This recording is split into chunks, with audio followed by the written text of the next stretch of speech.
ఏ నాయకుడికైనా ఏ పార్టీకైనా ఆ భయంలోంచి ఆ నిరాశలోంచి ఆ నిస్పృహలోంచి వచ్చిన మాటలుగా వాటిని మేము భావిస్తా ఉన్నాం. ఆయన కంటే గట్టిగా, ఆయన కంటే ఇంకా ఆయన భాషలోనే సమాధానం చెప్పే సత్తా మాకుంది.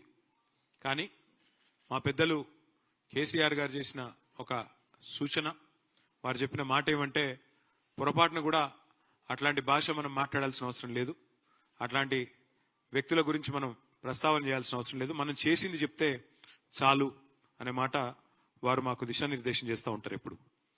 నేను అందుకే రేవంత్ రెడ్డి గారు నేను అడుగుతా ఉన్నా సూటిగా, నువ్వు నన్ను బూతులు తిట్టినా, నువ్వు నన్ను వ్యక్తిగతంగా తూలనాడినా, మీరున్నది ముఖ్యమంత్రి పదవిలో కాబట్టి నేను మిమ్మల్ని గౌరవంగానే మాట్లాడుతా ఉన్నా.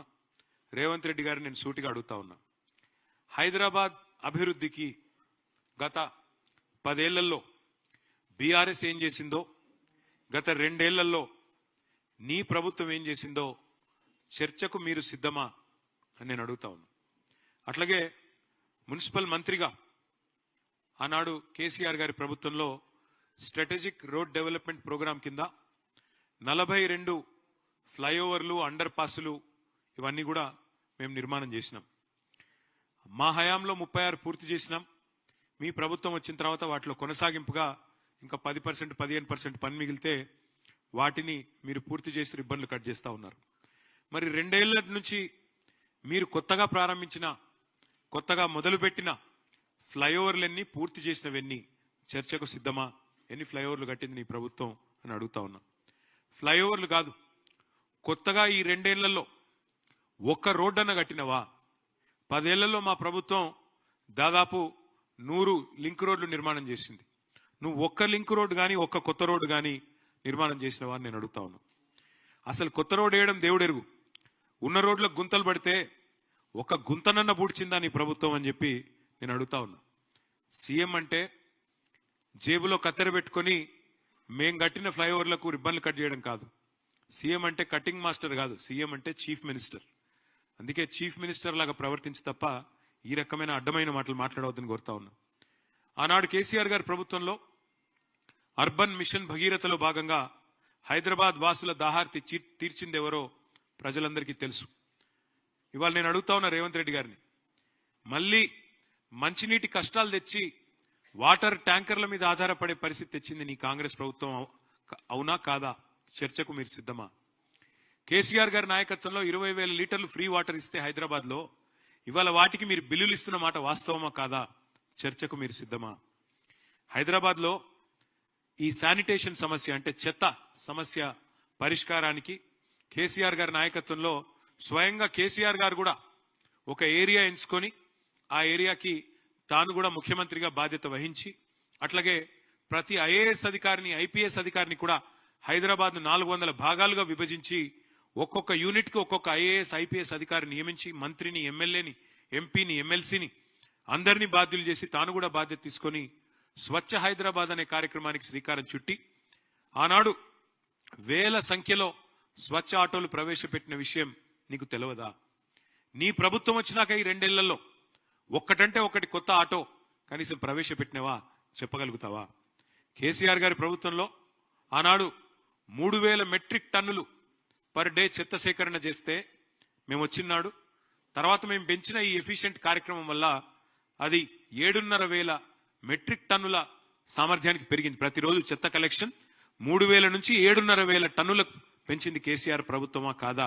అసలు నీ ప్రభుత్వం వచ్చినాక నువ్వు శానిటేషన్ మీద చేసింది ఏంది చెప్పే సత్తా నీకుందా అని అడుగుతా ఉన్నా.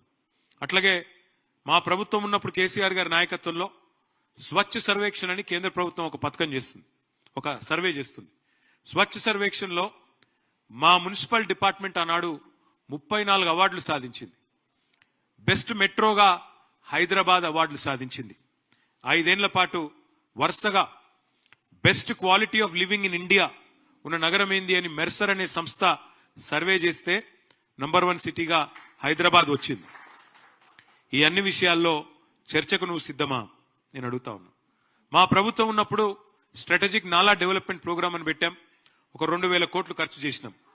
నీ ప్రభుత్వం వచ్చినాక రూపాయి ఖర్చు చేసినావా ఎస్ఎన్డిపి కింద? నేను సవాల్ చేస్తున్నా, చర్చకు సిద్ధమా అని అడుగుతా ఉన్నా. 10 ఏళ్లు కేసీఆర్ గారి నాయకత్వంలో హైదరాబాద్ ను ఒక క్లీన్ సిటీగా తీర్చిదిద్దితే ఇవాళ దాన్ని మురికి కూపం చేసింది నీ ప్రభుత్వం కాదా? ముఖ్యమంత్రిగానే కాదు, మున్సిపల్ మంత్రిగా కూడా మీరు విఫలమైన మాట వాస్తవమా కాదా నేను అడుగుతా ఉన్నా. 10 ఏళ్లలో కేసీఆర్ గారి ప్రభుత్వం 1,00,000 డబుల్ బెడ్రూమ్ ఇల్లు కట్టింది హైదరాబాద్ లో. ఒక్క హైదరాబాద్ లో 1,00,000 డబుల్ బెడ్రూమ్ ఇల్లు కట్టింది. ఇవాళ నేను రేవంత్ రెడ్డి గారిని అడుగుతా ఉన్నా, మేము 1,00,000 డబుల్ బెడ్రూమ్ ఇల్లు కడితే నువ్వు కనీసం ఒక్క ఇల్లు కట్టినావా 2 ఏళ్లలో హైదరాబాద్ లో? దమ్ముందా? సమాధానం చెప్తావా? చర్చకు వస్తావా నేను అడుగుతా ఉన్నా. ఒక ఇల్లు కట్టలేదు కదా, ఇంకా 1000 ఇండ్లు కూలగొట్టిన దౌర్భాగ్యపు చరిత్ర నీది కాదా? నీ ప్రభుత్వాన్ని కాదా? ఇందిరమ్మ రాజ్యం పేరిట ఇండ్లు కూలగొట్టిందే తప్ప ఒక్క ఇల్లు కట్టినవా అని నేను అడుగుతా ఉన్నా. అట్లాగే హైదరాబాద్ మెట్రోను పూర్తి చేసింది మా ప్రభుత్వం. 2017లోనే మొదటి దశ ఇనాగరేట్ చేసి 2021లో రెండో దశ ఇనాగరేట్ చేసి మొత్తం 70 కిలోమీటర్లకి మెట్రోను తీసుకొని పోయింది మా ప్రభుత్వం, కేసీఆర్ గారి ప్రభుత్వం. కానీ నువ్వేం చేసినావు? ఆ మెట్రో CFOని బెదిరించి, L&T CFOని బెదిరించి జైల్లో పెడతా అంటే ఇవాళ L&T వాళ్ళు పారిపోయే పరిస్థితి వచ్చింది. మెట్రో వదిలిపెట్టింది వాస్తవం కాదా? చర్చకు వస్తావా ఈ విషయంలో అని చెప్పి రేవంత్ రెడ్డి గారిని అడుగుతా ఉన్నా. ఒకనాడు కాంగ్రెస్ ప్రభుత్వం ఉన్నప్పుడు పవర్ హాలిడేలు పారిశ్రామికవేత్తలకు, వారానికి 2 నుంచి 3 రోజులు పవర్ హాలిడేలు. ఆ పరిస్థితి తీసేసి 24 గంటలు నాణ్యమైన కరెంట్ ఇచ్చింది కేసీఆర్ గారి ప్రభుత్వం. మొత్తం ఒక హైదరాబాద్ లోనే కాదు, రాష్ట్రంలోని అన్ని పట్టణాలు హైదరాబాద్ తో సహా అన్ని పల్లెలు LED దీపాలు పెట్టి, లక్షలాది LED లైట్లు పెట్టి మొత్తం తెలంగాణని దేదీప్యమానం చేసింది మా ప్రభుత్వమా కాదా? ఈ విషయంలో చర్చకు వస్తావా? ఈ 2 ఏళ్లలో నీ ప్రభుత్వం ఒక్క LED లైట్ అన్న ఎక్కడన్నా పెట్టిందా? చర్చకు వస్తావా రేవంత్ రెడ్డి అని నేను అడుగుతా ఉన్నా. ఆనాడు కరెంటు కోతలతో, జనరేటర్లతో, ఇన్వర్టర్లతో, కరెంటు కోతలతో ప్రజల బతుకుని అతలాకుతలం చేసింది నీ కాంగ్రెస్ పార్టీ. ఎవరి హయాంలో విద్యుత్ వెలుగులు కొనసాగినాయో, ఎవరి హయాంలో విద్యుత్ కోతలు, కరెంటు కష్టాలతో ఇబ్బంది పడ్డారో ఈ విషయంలో చర్చకు వస్తావా అని నేను అడుగుతా ఉన్నా. ఆనాడు కేసీఆర్ గారి ప్రభుత్వంలో కాంక్రీట్ జంగల్ గా మారిన హైదరాబాద్ లో 108 అర్బన్ లంగ్ స్పేస్లు, కొత్త అర్బన్ పార్కులు ఏర్పాటు చేసింది మా ప్రభుత్వం. ఇలా నీ ప్రభుత్వం వచ్చినాక కొత్తది ఒకటన్నా కట్టినావా? కొత్తది ఒక్క పార్క్ అన్న కట్టినావా నేను అడుగుతా ఉన్నా. అట్లాగే green city of the world, tree city of the world గా హైదరాబాద్ అవార్డులు అందుకున్నది కేసీఆర్ గారి నాయకత్వంలో. హైదరాబాద్ నగరం లోపల, ORR లోపల 147% గ్రీన్ కవర్ పెంచింది కేసీఆర్ ప్రభుత్వం. ప్రతి మున్సిపాలిటీలో ఒకటి కాదు, పలు నర్సరీలు పెట్టి, ప్రతి గ్రామంలో నర్సరీలు పెట్టి భారతదేశంలోనే అత్యధికంగా 16,000 నర్సరీలు ఉన్న రాష్ట్రం తెలంగాణ. కేసీఆర్ గారి నాయకత్వంలో నీ ప్రభుత్వం వచ్చినాక ఒక్క నర్సరీ పెట్టినావా? కొత్తగా చర్చకు వస్తావా నేను అడుగుతా ఉన్నా. అట్లాగే అసలు కొత్త చెట్లు పెట్టడం కాదు, ఉన్న చెట్లను నరికేసి 10,000 కోట్లకు కకృతిబడి హైదరాబాద్ సెంట్రల్ యూనివర్సిటీలో అక్కడ ఉండే జీవ వైవిధ్యాన్ని విధ్వంసం చేసిన దుర్మార్గుడివి నువ్వు కాదా? హైదరాబాద్ సెంట్రల్ యూనివర్సిటీ విద్యార్థులు తిరగబడితే ఆఖరికి సుప్రీంకోర్టు చెప్పేదాకా నీకు బుద్ధిరాని మాట వాస్తవం కాదా రేవంత్ రెడ్డి అని నేను అడుగుతా ఉన్నా. IT ఎక్స్పోర్ట్లు మేము వచ్చినాడు 2014లో 57,000 కోట్లు, మేము దిగిపోయిన నాడు 2,41,000 కోట్లు. 3 లక్షలు ఉన్న ఉద్యోగాలను, IT ఉద్యోగాలని 9.5 లక్షలకు పెంచింది కేసీఆర్ గారి ప్రభుత్వం. 24,000 కొత్త కంపెనీలు తెచ్చాం, 24 లక్షల ఉద్యోగ అవకాశాలు సృష్టించాం. నువ్వెన్ని నిజమైన పెట్టుబడులు తెచ్చావో, నువ్వెన్ని పారిపోయేలాగా చేసినావో, నీ బాధ తట్టుకోలేక ఎంతమంది పారిశ్రామికవేత్తలు మీరు తలలకు తుపాకులు పెడుతుంటే పారిపోతున్నారో ఈ విషయంలో చర్చకు సిద్ధమా అని చెప్పి రేవంత్ రెడ్డిని నేను అడుగుతా ఉన్నా. కేసీఆర్ గారి నాయకత్వంలో ఇవాళ నువ్వు రోజు లేస్తే కూర్చుంటున్నా కమాండ్ కంట్రోల్ సెంటర్ కట్టి 10 లక్షల CC కెమెరాలు పెట్టి హైదరాబాద్ లో one of the most safest cities గా తీర్చిదిద్దింది కేసీఆర్ గారి నాయకత్వం మా ప్రభుత్వంలో. మరి నువ్వు వచ్చిన తర్వాత ఇవాళ 41% క్రైమ్ రేటు సైబరాబాద్ లో పెరిగింది. హైదరాబాద్ కమిషనరేట్ పరిధిలో 60% పెరిగింది. నువ్వు వచ్చిన తర్వాత ఇవాళ డే లైట్ మర్డర్లు, డే లైట్ రాబరీలు, పారిశ్రామికవేత్తల తలకు తుపాకులు, ఇది అయిన మాట వాస్తవం కాదా? నీ ప్రభుత్వం ఎంత అధ్వానంగా ఉన్నదో, గన్ కల్చర్ ఇవాళ ఎంత పెరిగిందో నువ్వు వచ్చినాక ఈ విషయంలో చర్చకు వస్తావా? ఆఖరికి నీ ప్రభుత్వం ఎంత దిగజారిపోయింది అంటే, నువ్వు ముఖ్యమంత్రివి, నువ్వే హోంమంత్రివి, కానీ నీకు ఖబర్ లేదు. మహారాష్ట్రలోని ముంబై పోలీసు వాళ్ళు వచ్చి హైదరాబాద్ లో ఉండే చెర్లపల్లిలో 12,000 కోట్ల డ్రగ్స్ పట్టుకున్నారంటే నువ్వు నీ హోంమంత్రిత్వ శాఖ నీ డీజీపీ ఏం చేస్తున్నారు? ఎంత అధ్వానంగా ఈ రాష్ట్రంలో శాంతి భద్రతల నిర్వహణ ఉంది, ఎంత విచ్చలవిడిగా డ్రగ్ కల్చర్ నీ గవర్నమెంట్ వచ్చినాక పెరిగింది. 12,000 కోట్ల డ్రగ్స్ దొరికినాయి చెర్లపల్లిలో అంటే దానికి నీకు బాధ్యత లేదా, నీకు సిగ్గు లేదా అని నేను అడుగుతా ఉన్నా. అదే హైదరాబాద్ 10 ఏళ్ల బీఆర్ఎస్ పాలనలో ఎట్లా సేఫ్ సిటీగా మారింది, నువ్వు ఎట్లా క్రైమ్ సిటీగా మార్చినామో తేల్చుకుందాం. చర్చ ఎప్పుడు పెడతావో పెట్టు. చెత్త సిటీగా ఎవరు చేసినారు, ఇప్పుడు చెత్త ఎవరిది, సత్తా ఎవరిదో తేల్చుకుందాం. చర్చకు రా. మనం ఎంతసేపు వ్యక్తిగత దూషణలు, తూకిత్తా అంటే మైకిత్తా కాదు. నువ్వు నిజాయితీ పరుడు అయితే చర్చకు రా. ప్లేసు నీ ఇష్టం, టైం నీ ఇష్టం, డేట్ నీ ఇష్టం. నువ్వు రమ్మంటే పక్కనే కమాండ్ కంట్రోల్ సెంటర్కి వస్తా. లేదు నా జూబ్లీహిల్స్ ప్యాలెస్ కేరా అంటే జూబ్లీహిల్స్ ప్యాలెస్కి వస్తా. కాదు గాంధీ భవన్ రమ్మంటే అక్కడికి కూడా వస్తా. లేదా అసెంబ్లీ పెడతావా పెట్టు, అసెంబ్లీలో అయినా సరే మొత్తం రాష్ట్ర ప్రజలు చూస్తారు. దేనికైనా మేము రెడీ. కేసీఆర్ గారి శిష్యులుగా తప్పకుండా అన్ని విషయాలు కూడా అన్ని తేటతెల్లం చేస్తాం, ప్రజల ముందు పెడతామని చెప్పి కూడా నేను విజ్ఞప్తి చేస్తా ఉన్నా.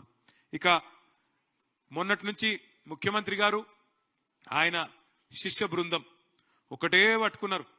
జూబ్లీహిల్స్ లేదు, అభివృద్ధి కాలేదు, మేమేదో చేస్తాం, మాకు అవకాశం ఇవ్వండి అని ఉదరగొట్టే ఉపన్యాసాలు ఇస్తున్నారు.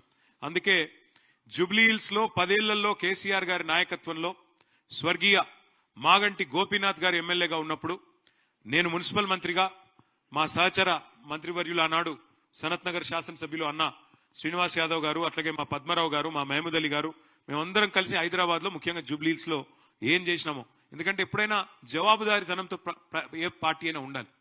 ఇవాళ మేము ఈ రిపోర్ట్ ప్రజల ముందు పెడుతున్నాం, మీడియా ద్వారా ప్రజల ముందు పెడుతున్నాం. ఈ రిపోర్ట్ ఇంటింటికి కూడా పంపిస్తాం.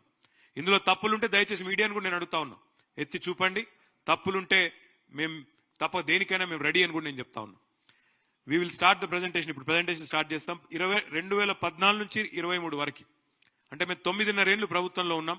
దాన్ని ఏ రకంగా ముందుకు తీసుకొని పోయినామో నేను చెప్పే ప్రయత్నం నేను చేస్తా. మొత్తం మా 9.5 ఏళ్ల ప్రభుత్వంలో ఒక్క జూబ్లీహిల్స్ నియోజకవర్గమే ఇది నేను చెప్పేది, హైదరాబాద్ కాదు. ఒక్క జూబ్లీహిల్స్ నియోజకవర్గానికే 2,12,862 మందికి లాభం చేకూరుస్తూ మొత్తం బీఆర్ఎస్ ప్రభుత్వం కేసీఆర్ గారి నాయకత్వంలో స్వర్గీయ మాగంటి గోపీనాథ్ గారి చొరవతో, మా సహచర మంత్రివర్యుల చొరవతో ఖర్చు చేసింది మొత్తం 5,328 కోట్లు. లబ్ధిదారులు 2,12,862. ఇక్కడ మీకు వివరంగా నేను ఒక్కొక్క సెక్టర్ కూడా చెప్పే ప్రయత్నం చేస్తా. అన్నిటికన్నా ముఖ్యమైనది హైదరాబాద్ లాంటి మహానగరంలో ప్రజా రవాణా. అది పబ్లిక్ ట్రాన్స్పోర్ట్ కావచ్చు, అట్లాగే రోడ్స్ కావచ్చు, అట్లాగే ఫ్లైఓవర్లు కావచ్చు, మెయింటెనెన్స్ కావచ్చు, వాటికి సంబంధించి ఒక మెట్రో హైదరాబాద్ మహానగరంలో ఏదైతే కేసీఆర్ గారి నాయకత్వంలో మనం నిర్మాణం చేసుకున్నామో, జూబ్లీహిల్స్ నియోజకవర్గ పరిధిలో మొత్తం మీరు చూసినట్టయితే అమీర్పేట నుంచి యూసుఫ్ గూడ దాకా మొత్తం చూస్తే మెట్రో రైల్ జూబ్లీహిల్స్ లో 8.4 కిలోమీటర్స్. అందులో అమీర్పేట నుంచి యూసుఫ్ గూడ 2.8 కిలోమీటర్స్, పంజాగుట్ట నుంచి భరత్ నగర్ దాకా 5.6 కిలోమీటర్స్. ఒక మెట్రో మీద మనం చేసిన ఖర్చు 1,722 కోట్లు. 1,722 కోట్లు. అట్లాగే కాంప్రిహెన్సివ్ రోడ్ మేనేజ్మెంట్ ప్రోగ్రామ్ కింద, సిఆర్ఎంపీ కింద మరి ఎంపిక చేసిన ముఖ్యమైన రహదారులన్నింటినీ కూడా జూబ్లీహిల్స్ నియోజకవర్గంలో 408 కోట్ల రూపాయలతో అభివృద్ధి చేయడం జరిగింది కేసీఆర్ గారి ప్రభుత్వంలో. అట్లాగే ఎస్ఆర్డిపి కింద, స్ట్రాటజిక్ రోడ్ డెవలప్మెంట్ ప్రోగ్రామ్ కింద మరి షేక్పేట్ ఫ్లైఓవర్ ఎప్పటి నుంచో కల ఆ ప్రాంతంలో 333 కోట్ల రూపాయలతో దాన్ని కూడా నిర్మించింది కేసీఆర్ ప్రభుత్వం. అయితే ఇక్కడ ముఖ్యమైన పాయింట్ నేను చెప్పాలి, 2,463 కోట్లు మేము చేసిన ఖర్చు. కానీ మీరు గుర్తుపెట్టుకోవాల్సిన ముఖ్యమైన పాయింట్ ఏంటి అంటే, ప్రతి దానికి కూడా ఒక ఇన్వెస్ట్మెంట్, ఒక రూపాయి ప్రభుత్వం పెడితే దానివల్ల ఒనగూరిన ప్రయోజనం ఎంత అనేది ఆలోచించాలి. మెట్రో నిర్మాణం వల్ల సేవ్ అయిన డబ్బులు ఎంత, సేవ్ అయిన కాలుష్యం ఎంత, లేకపోతే ప్రైవేట్ వాహనాల్లో తిరిగితే ఎంత ఇబ్బంది అయ్యేది, ఎంత కాలుష్యం పెరిగేది, దాంతోపాటు ప్రజలకు ఆదా అయిన డబ్బులు ఎంత. అట్లాగే సవ్యమైన రహదారులు భారతదేశంలో ఇవాళ ఎక్కడా లేనంత బ్రహ్మాండంగా హైదరాబాద్ నగరంలో రోడ్లు మెయింటైన్ చేసే ప్రయత్నం మా ప్రభుత్వంలో మేము చేసినాం. దానివల్ల సేవ్ అయిందంతా కూడా ఆలోచన చేయాల్సిన అవసరం ఉన్నది. అట్లాగే మా ప్రభుత్వంలో ప్రజారోగ్యానికి పెద్ద ప్రాధాన్యతనిచ్చాం, ఇచ్చి అద్భుతంగా పనిచేశాం. స్వాతంత్రం వచ్చిన నాటి నుంచి హైదరాబాద్ లో ఉన్నది గాంధీ దవాఖానా, ఉస్మానియా దవాఖానా, ఓల్డ్ సిటీకి పోతే పెట్లబుర్జు తప్ప కొత్త దవాఖానాలు కానీ ఒక నిమ్స్, ఇవి తప్ప లేవు.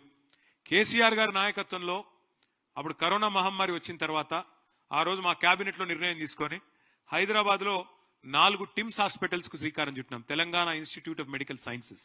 అందులో ఇవాళ వెంగళరావు నగర్ డివిజన్ లో ఉండే మరి ఎర్రగడ్డ ప్రాంతంలో జూబ్లీహిల్స్ నియోజకవర్గంలో 900 కోట్ల రూపాయలతో టిమ్స్ హాస్పిటల్ పెట్టినాం. ఈ టిమ్స్ హాస్పిటల్ చివరి దశలో ఉన్నది.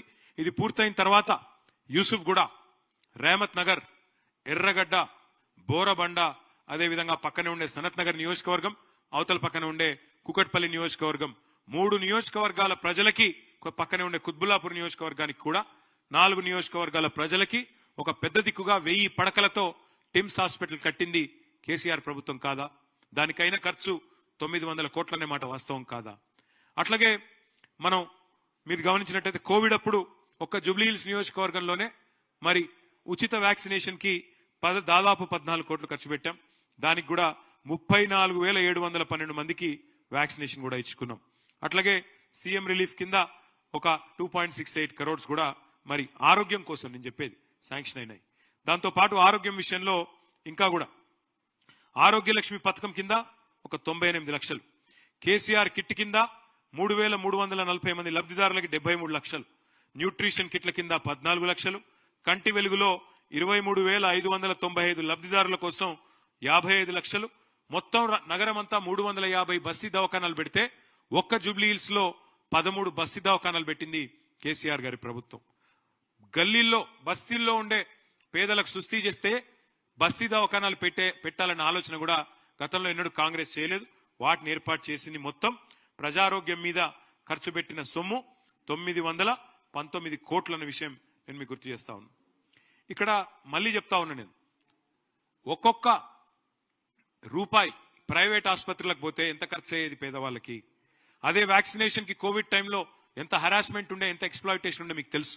అవన్నీ సేవ్ చేసి వాళ్ళ పేదలకు అండగా నిలబడ్డది కేసీఆర్ గారి ప్రభుత్వం. అక్కడ ఖర్చు అయింది 919 కోట్లు కావచ్చు, కానీ నిజంగా జరిగిన లాభం చూసుకుంటే దానికి 10 రెట్లు ఎక్కువ లాభం జరిగిందనే మాట కూడా నేను గుర్తు చేస్తా ఉన్నా. 1,00,000 డబుల్ బెడ్రూమ్లు ఒక హైదరాబాద్ పరిధిలో మేము కట్టినాం. ఒక్కొక్క నియోజకవర్గానికి 3,600 మంది లబ్ధిదారులు. ఎందుకంటే 24 నియోజకవర్గాలు మొత్తం గ్రేటర్ హైదరాబాద్ పరిధిలో ఒక్కొక్క నియోజకవర్గానికి 3,600 మంది లబ్ధిదారులను ఎంపిక చేసి వారికి అందజేసినాం. మొత్తం కలిపి ఒక్క జూబ్లీహిల్స్ నియోజకవర్గానికే 324 కోట్లకు అక్కడ మా గోపీనాథ్ గారు, మా తలసాని గారు అక్కడ రేమత్ నగర్ లో కట్టిన ఇండ్లు వాటిని ఇనాగరేట్ చేసినారు. మిగతా వాళ్ళకి కొల్లూరులో ఇంకా వేరే చోట్ల కూడా ఆ 3,600 మంది లబ్ధిదారులకి మేము అందించిన వ్యవహారం. అయితే ఇక్కడ ఒక ముఖ్యమైన పాయింట్ నేను చెప్పాలా. ఒక్కొక్క ఇల్లు కడటానికి మాకు ప్రభుత్వానికి అయిన ఖర్చు 9 లక్షలు. కానీ ఇలా ఒక్కొక్క ఇంటి విలువ మా శ్రీనివాస్ యాదవ్ గారి కాన్స్టిట్యున్సీలో కరెక్ట్ గా అక్కడ మన నెక్లెస్ రోడ్ ఏదైతే ఉన్నదో అంబేద్కర్ నగర్ మొత్తం హుసేన్ సాగర్ వ్యూ ఉంటుంది, దానికి లేక్ వ్యూ. ఒక్కొక్క లేక్ వ్యూ అపార్ట్మెంట్ ఇవ్వాలని నేను చెప్తున్నది. ప్రైవేట్ వాడు కడితే అదే అపార్ట్మెంట్ ఒక్కొక్కటి 560 స్క్వేర్ ఫీట్లు. ఇది ప్రైవేట్ వాడు కడితే ₹1,00,00,000. ఇవాళ మీరు రేమత్ నగర్ లో నీ అపార్ట్మెంట్ విలువ కూడా ప్రభుత్వానికి అయిన ఖర్చు మాత్రమే పెట్టినాను. అక్కడ 324 కోట్లు ప్రభుత్వానికి అయిన ఖర్చు. కానీ దాని యాక్చువల్ విలువ తీసుకుంటే దానికి కనీసం 10 రెట్లు ఉంటుంది. అంటే ఈరోజు కొల్లూరులో ఒక్కొక్క డబుల్ బెడ్రూమ్ ఇల్లు 30-40 లక్షలు విలువ చేస్తుంది. రేమత్ నగర్ లో ఇప్పుడు ఆ ఇల్లు ఒక్కొక్క దాని విలువ 30 లక్షలు. అంటే ఎంత సంపద పేదవాళ్ళకు అందించే ప్రయత్నం కేసీఆర్ గారి ప్రభుత్వం చేసిందో మీకు చెప్పే ప్రయత్నం నేను చేస్తా ఉన్నా. ఒక్క జూబ్లీహిల్స్ నియోజకవర్గంలో డబుల్ బెడ్రూమ్ ఇళ్లకు మాత్రమే మేము పెట్టిన ఖర్చు 324 కోట్లు అనే మాట నేను మీకు తెలియజేస్తా ఉన్నా. అట్లాగే మరి సామాజిక సంక్షేమం, ఆసరా పెన్షన్లు మొత్తం కలిపితే 25,905 మంది లబ్ధిదారులు. అందులో వృద్ధులున్నారు, వితంతువులు ఉన్నారు, ఇంకా ఇతర కుల వృత్తుల వాళ్ళు ఉన్నారు. మొత్తం కలిపితే ఒంటరి మహిళలు ఉన్నారు. 564 కోట్ల రూపాయలు కేసీఆర్ గారి ప్రభుత్వంలో ఆసరా పెన్షన్ల కింద ఒక్క జూబ్లీహిల్స్ నియోజకవర్గంలో అందజేసిన మొత్తం. షాదీ ముబారక్ కళ్యాణ్ లక్ష్మి, ఇల్లు కట్టి చూడు పెళ్లి చేసి చూడు అంటారు పెద్దలు. అంటే లగ్గం చేస్తే ఆ కుటుంబం మారిపోతుంది, అప్పుల పాలైపోతుంది అనే ఉద్దేశం కోసం ఎంత కష్టమో చెప్పేందుకు ఆ మాట అన్నారు. ఇవాళ ఒక స్కీమ్ తెచ్చి ఎన్ని పేద కుటుంబాలకు అండగా నిలబడి ఆ కుటుంబంలో ఉండే ఆడపిల్లకి గౌరవంగా పెళ్లి చేసే పరిస్థితి తెచ్చింది కేసీఆర్ గారు. ఖర్చు పెట్టింది 63 కోట్లే కావచ్చు, కానీ దాని వల్ల జరిగిన లాభం ఎంత, ఆ కుటుంబాలకు వచ్చిన ధీమా ఎంత ఆలోచించమని కోరుతా ఉన్నా. ఒక్క జూబ్లీహిల్స్ నియోజకవర్గంలో 63 కోట్లు 6,320 మంది లబ్ధిదారులకి కళ్యాణ లక్ష్మి షాదీ ముబారక్ ద్వారా అందించింది కేసీఆర్ గారి ప్రభుత్వం. బతుకమ్మ చీరలు ఒక్క జూబ్లీహిల్స్ నియోజకవర్గంలో 45.25 కోట్లు, 45 కోట్ల 25 లక్షల రూపాయలు. ఇవాళ బతుకమ్మ చీర బంధు, రంజాన్ తోఫా బంధు, కేసీఆర్ కిట్టు బంధు, అట్లాగే క్రిస్మస్ గిఫ్ట్ కూడా బంధు. అది రేవంత్ రెడ్డి గారి కాంగ్రెస్ ప్రభుత్వం యొక్క గొప్పతనం. ఇక ఇంకా సామాజిక కార్యక్రమాలు తీసుకుంటే దళిత బంధు 106 మంది లబ్ధిదారులు జూబ్లీహిల్స్ నియోజకవర్గంలో వారికి అందించింది 10.6 కోట్లు, ఒక్కొక్కరికి 10 లక్షల రూపాయలు అందించింది కేసీఆర్ ప్రభుత్వం. బీసీ బంధు దాని కింద 6 కోట్లు 605 మంది లబ్ధిదారులకు 6 కోట్లు అందించడం జరిగింది. రంజాన్ క్రిస్మస్ వేడుకల కోసం 1,11,610 మంది లబ్ధిదారులు క్రిస్మస్ గిఫ్ట్, రంజాన్ తోఫా, అట్లాగే వేడుకల కోసం ఇఫ్తార్ల కోసం మొత్తం కలిపి 14 కోట్లు ఖర్చు చేయడం జరిగింది. అన్నపూర్ణ క్యాంటీన్లు హైదరాబాద్ లో ఉండే గరీబోళ్లకు, హైదరాబాద్ లో ఉండి 3 పూటలు పనిచేసుకునే కార్మికుల కోసం ప్రవేశపెట్టిన అద్భుతమైన పథకం అన్నపూర్ణ. దానికి మా పార్టీ నాయకుల పేర్లు పెట్టుకోలేము, అన్నపూర్ణ అని పెట్టినాం, దేవత పేరు పెట్టినాం. రేవంత్ రెడ్డి వచ్చినాక అన్నపూర్ణ కూడా తీసేసి దాని పేరు ఇందిరమ్మ క్యాంటీన్ అని పెట్టుకున్నాడు. పేరు మార్చింది తప్ప అక్కడ మారిందేమీ లేదు. ఇంకా అన్నం క్వాలిటీ దెబ్బతిన్నది. దానికి కూడా ఖర్చు పెట్టింది 2 కోట్ల రూపాయలు ఒక జూబ్లీహిల్స్ కాన్స్టిట్యున్సీలో మాత్రమే. మొత్తం ఆ రకంగా సంక్షేమానికి ఒక్క జూబ్లీహిల్స్ నియోజకవర్గంలో ఖర్చు పెట్టింది 705 కోట్లు. లబ్ధిదారులు 1,44,694 మంది అని చెప్పి నేను మీకు విజ్ఞప్తి చేస్తా ఉన్నా. అట్లాగే విద్య, ఎడ్యుకేషన్ చాలా ఇంపార్టెంట్ సబ్జెక్ట్. ఇక ఇది మీ జూబ్లీహిల్స్ నియోజకవర్గంలోని టిమ్రిస్ స్కూల్. ముస్లిం ఆడపిల్లల కోసం, ముస్లిం మగపిల్లల కోసం 204 స్కూల్స్ పెట్టింది కేసీఆర్ ప్రభుత్వం. అందులో ఇది జూబ్లీహిల్స్ నియోజకవర్గంలోని టిమ్రిస్ స్కూల్. ఇక్కడ దీని ఒక్కదాని కోసమే ఇవాళ మీరు చూసినట్టయితే అట్లాగే అక్కడ ఉండే మిగతా ఎస్సీ, ఎస్టీ, బీసీ, మైనారిటీ గురుకుల పాఠశాలల నిర్వహణ కోసం జూబ్లీహిల్స్ లో ఖర్చు చేసింది 51 కోట్ల రూపాయలు. అక్కడ హిందువులు ఉన్నారు, ముస్లింలు ఉన్నారు, క్రిస్టియన్లు ఉన్నారు, దళితులు ఉన్నారు, గిరిజనులు ఉన్నారు, అన్ని కులాలు అన్ని మతాల వాళ్ళు ఉన్నారు. సెంటర్ ఫర్ దళిత్ స్టడీస్ భారతదేశంలో ఎక్కడా లేదు. అద్భుతమైన బిల్డింగ్ 36 కోట్ల అంచనా వ్యయంతో బోరబండలో బ్రహ్మాండంగా 95% వరకు మేము పూర్తి చేసినాం. మహానుభావుడు డాక్టర్ బాబాసాహెబ్ అంబేద్కర్ నిలువెత్తు విగ్రహం కూడా పెట్టుకున్నాం. మొత్తం దళితుల స్థితిగతుల మీద అధ్యయన కేంద్రాన్ని కూడా చాలా చక్కగా 36 కోట్లతో నిర్మాణం చేసి హైదరాబాద్ లో ఉన్న ఒకే ఒక్క సెంటర్ ఇది, centre for Dalit studies in Borabanda. దాన్ని కూడా నిర్మాణం చేసుకున్నాం. అట్లాగే 2 అంగన్వాడీ కేంద్రాలు కూడా మనం నిర్మాణం చేసుకున్నాం. దానికైన ఖర్చు 49 లక్షలు. మొత్తం కలిసి ఓన్లీ మౌలిక సదుపాయాల కల్పన కోసం పాఠశాలల్లో చేసిన ఖర్చు 87 కోట్లు. అట్లాగే మరి ఇంకా ఇతర రంగాల్లో చూసినట్టయితే మనం హైదరాబాద్ లో ఒక ఫంక్షన్ చేసుకోవాలంటే, ఒక ఫంక్షన్ హాల్ తీసుకోవాలంటే రోజుకు 1,00,000-2 లక్షలు ఖర్చు అవుతుంది. అందుకే మల్టీపర్పస్ కమ్యూనిటీ హాల్ కట్టింది కేసీఆర్ ప్రభుత్వం జీహెచ్ఎంసీ ఆధ్వర్యంలో. దానికోసం 17 కోట్ల 30 లక్షల రూపాయలు మనం ఇక్కడ ఓన్లీ జూబ్లీహిల్స్ నియోజకవర్గంలో ఖర్చు పెట్టడం జరిగింది. అక్కడే మన రేమత్ నగర్ లో ఇంకా ఇతర డివిజన్లలో వాటిని ఖర్చు పెట్టినాం. ఇక ఇతర నిర్మాణాలు కమ్యూనిటీ హాల్స్ ఇతరత్ర వాటికి ఒక 18 కోట్ల స్వర్గీయ గోపీనాథ్ గారి నాయకత్వంలోనే చేసుకున్నాం. ఎల్ఈడి లైట్స్ నిర్వహణ కోసం 5 కోట్లు, సీసీ కెమెరాల కోసం 2.7 కోట్లు. ఇవన్నీ కేవలం జూబ్లీహిల్స్ నంబర్లు, నేను చెప్పేది జూబ్లీహిల్స్ కాన్స్టిట్యుయెన్సీ నంబర్లు మాత్రమే అని చెప్పి నేను మీకు విజ్ఞప్తి చేస్తా ఉన్నా. అట్లాగే ఎలక్ట్రిసిటీ, కేసీఆర్ గారి ప్రభుత్వం రాకముందు మరి ఎట్లా ఉండే ఎలక్ట్రిసిటీ పరిస్థితి హైదరాబాద్ లో మీకు తెలుసు. ఎంత అధ్వానంగా, అసలు రోజుకి 9 గంటలు పవర్ కట్స్. హైదరాబాద్ లో ఏదైనా అపార్ట్మెంట్ పోతే డీజిల్ గబ్బురాని అపార్ట్మెంట్ ఉండకపోతుండే, జనరేటర్లు ఎక్కడికక్కడ లేకపోతే అక్కడ లిఫ్ట్ కూడా నడవని పరిస్థితి. జనరేటర్లు లేకుండా, ఇన్వర్టర్లు లేకుండా అద్భుతంగా సంవత్సరం లోపలనే హైదరాబాద్ ని కాంతిమయం చేసింది. 24 గంటల కరెంటు తెచ్చింది కేసీఆర్ గారి నాయకత్వం. అందులో భాగంగా హైదరాబాద్ ని ఒక ట్రాఫిక్, ఒక ఎలక్ట్రిసిటీ ఐలాండ్ గా, అంటే 3 వైపులా ఎక్కడికక్కడ మొత్తం హైదరాబాద్ గా బయట దేశంలో ఎక్కడ కరెంటు పోయినా గానీ హైదరాబాద్ లో మాత్రం ఒకవైపు గ్రిడ్ ఫెయిల్ అయినా మరొక వైపు నుంచి అందుకునే విధంగా హైదరాబాద్ ను ఒక ఐలాండ్ గా క్రియేట్ చేసి మరి అద్భుతంగా 24 గంటల సరఫరా అందించింది కేసీఆర్ గారి నాయకత్వం. మరి దానిలో భాగంగా జూబ్లీహిల్స్ నియోజకవర్గంలో సబ్ స్టేషన్లు 10 కట్టుకున్నాం. దానికి 455 కోట్లు. ఉచిత విద్యుత్ కూడా ఇవాళ ఏదో పెద్ద వీళ్ళు ఇచ్చినట్టు పోజు కొడతారు.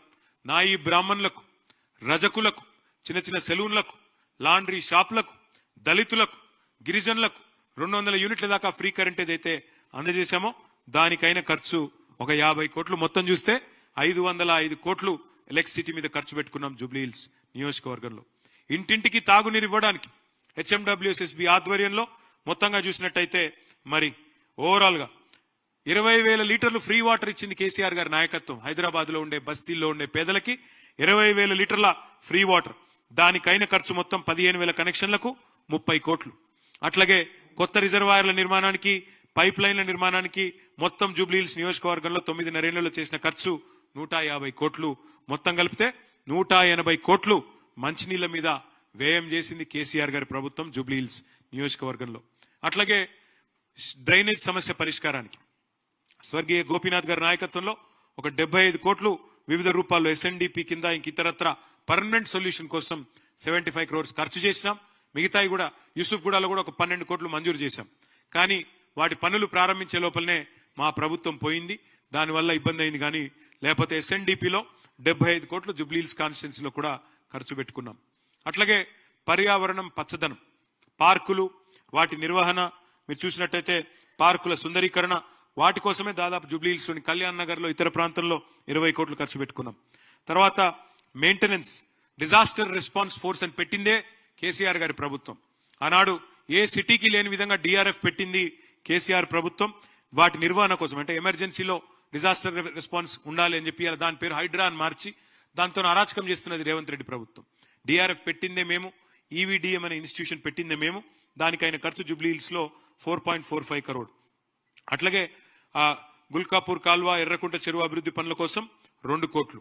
షేక్పేట పక్కనే ఉండే మల్కం చెరువు, పేరుకు అది కొద్దిగా బయట ఉంటది షేర్లింగంపల్లికి, కానీ మల్కం చెరువు డెవలప్మెంట్ కూడా దాదాపు 35 కోట్లు ఖర్చు పెట్టింది కేసీఆర్ గారి ప్రభుత్వం. మొత్తం మళ్ళొక్కసారి జస్ట్ సమరీ కోసం చెప్పాలంటే 5,328 కోట్లు. నేను సవాల్ చేస్తున్న రేవంత్ రెడ్డి గారిని, కాంగ్రెస్ పార్టీని, మీ 2 ఏళ్లలో మీరు పెట్టిన ఖర్చు ఎంతో జూబ్లీ హిల్స్ నియోజకవర్గం మీద మీరు కూడా చర్చకు రండి. బహిరంగ చర్చ పెడదాం. సోమాజీ కూడా ప్రెస్ క్లబ్ లో పెడతావా, ఎక్కడ పెడతావో పెట్టు. These are the numbers. ఇది చూపెట్టి మేము ఓటు అడుగుతున్నాం. 10 ఏళ్లలో మేము చేసిన పని ఇది. 10 ఏళ్లలో జూబ్లీ హిల్స్ లో మేము పెట్టిన ఖర్చు ఇది. లబ్ధిదారులు 2,12,862 మంది. మా మాగంటి గోపీనాథ్ మా ఎమ్మెల్యేగా చేసిన పని ఇది. మా తలసాని శ్రీనివాస్ యాదవ్ మంత్రిగా చేసిన పని ఇది. మున్సిపల్ మంత్రిగా నేను చేసిన పని ఇది. మేము ఇది చూపెట్టి ఓటు అడుగుతున్నాం. నువ్వు 2 ఏళ్లలో ఏం చేసినావో చెప్పు. 2 ఏళ్లలో ఏ సెక్టర్కి ఎంత ఖర్చు చేసినావో చూపెట్టు. దేని మీద ఎన్ని పైసలు ఖర్చు పెట్టినావో చూపెట్టు. జూబ్లీ హిల్స్కి ఏం చేసినావు, హైదరాబాద్కి ఏం చేసినావు చూపెట్టి ఓటు అడుగుమని రేవంత్ రెడ్డి నేను అడుగుతా ఉన్నా. ఇది